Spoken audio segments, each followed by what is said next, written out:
I'm a professor who works on slavery in the Atlantic world and in America, and I'm taking a bookbinding class. Here's why.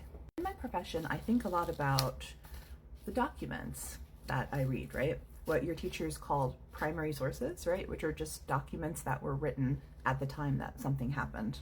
For my book, Pirates of the Slave Trade, my primary sources were created almost exclusively by enslavers and human traffickers, right? I spent over a year in the archives in the UK, the Netherlands, Sweden, and Germany looking at the documents that they generated.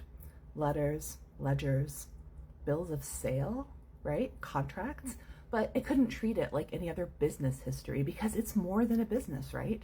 It's trading in humans, right? Millions of them to generate the wealth of the United States, which is now being funneled to the top 0.01%, right?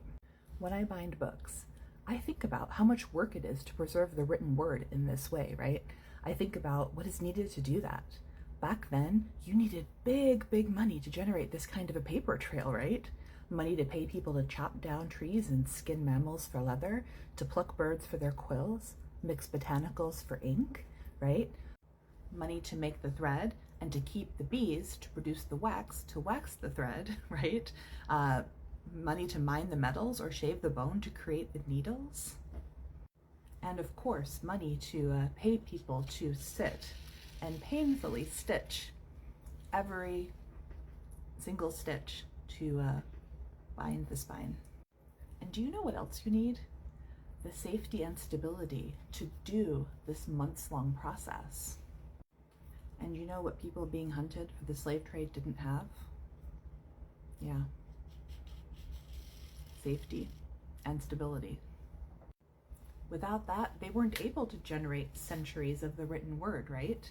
And that tells us that there's so much that we can't know and that we'll never know, right? And that's the kind of thing that you think about when you're sitting there sewing your own books with your clumsy hands. It's a lot of time to think.